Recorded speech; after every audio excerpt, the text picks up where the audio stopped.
আপনারা তো আমাকে বিশ্বাস করেন না, আমার ফ্যামিলিকে তো জানাইতে হবে যে আমরা এখানে আছি। তো আমার কোনো রিজন লাগবে না। এটা তোমার বাসা না, এটা তোমার বাবার বাসা। আমার কষ্ট কেউ শুনে না, আপনিও শুনবেন না। আমার স্বামীর বুঝছস পেটের থেকে নিউমোনিয়া নিয়ে জন্মাইছিল। সারা রাত এই বুকটার মধ্যে রাখতাম, প্রতিটা নিঃশ্বাস গুনতাম। এর মধ্যে তো একটা বিয়ে করে ফেলেছিস। আরে বাবা, বাবা মার দিকে তাকানোর দরকার নেই, নিজের বউয়ের জন্য কিছু একটা কর। আসসালামু আলাইকুম বন্ধুরা, এটা আমাদের এই গল্প নাটকের 29 নম্বর পর্বটি আপনারা নিশ্চয়ই ইতিমধ্যে দেখে ফেলেছেন। তো আজকের ভিডিওতে আমরা 30 নম্বর পর্বে কি হতে যাচ্ছে এবং এই পর্বটি আপনারা কিভাবে সবার আগে দেখতে পারবেন এই সব নিয়ে আজকের ভিডিওতে আলোচনা করব। তাই ভিডিওটি 1 সেকেন্ডও মিস না করে শেষ পর্যন্ত দেখুন।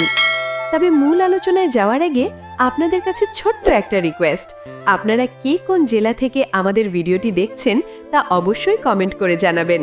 আর আমাদের এই ছোট্ট চ্যানেলটি যারা এখনও সাবস্ক্রাইব করেননি তারা আমাদের চ্যানেলটি সাবস্ক্রাইব করে আমাদের পাশেই থাকবেন। আপনাদের ভালোবাসা আমাদের এগিয়ে যাওয়ার প্রেরণা। বন্ধুরা, 29 নম্বর পর্বে আমরা দেখলাম এক চরম নাটকীয়তা।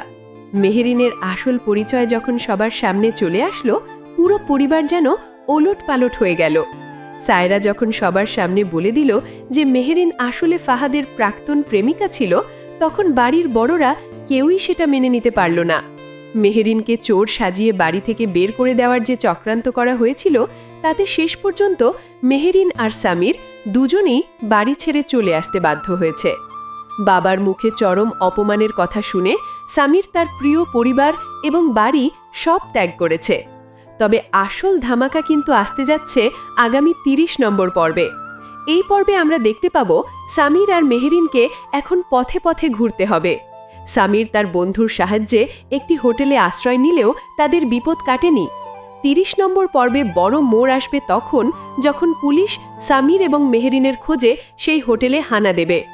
মেহেরিনের পরিবার এবং ফাহাদের শ্বশুরবাড়ি থেকে তাদের উপর আরও বড় কোনো বিপদ আসতে পারে। সবচেয়ে বড় চমক হলো, ফাহাদ কি শেষ পর্যন্ত মেহেরিনের প্রতি তার সেই পুরনো মায়ার কারণে তাকে বাঁচাতে এগিয়ে আসবে, নাকি সায়রার চাপে সে মুখ ফিরিয়ে নেবে? ওদিকে সামিরের মা তার ছোট ছেলের জন্য আড়ালে অশ্রু বিসর্জন দিলেও বাবার জেদের কাছে কি তিনি হার মেনে নেবেন? আগামী 30 নম্বর পর্বে আমরা দেখতে পাব সামির এবং মেহেরিনের এক নতুন সংগ্রামের জীবন। বন্ধুরা, আপনাদের কি মনে হয়, সামির কি পারবে সব বাধা পেরিয়ে মেহেরিনকে একটি সুন্দর জীবন দিতে? আপনাদের মতামত অবশ্যই কমেন্টে জানাবেন। আর হ্যাঁ, আগামী পর্বটি সবার আগে পেতে ইউটিউব চ্যানেলে চোখ রাখুন। ধন্যবাদ সবাইকে, দেখা হবে নতুন ভিডিওতে।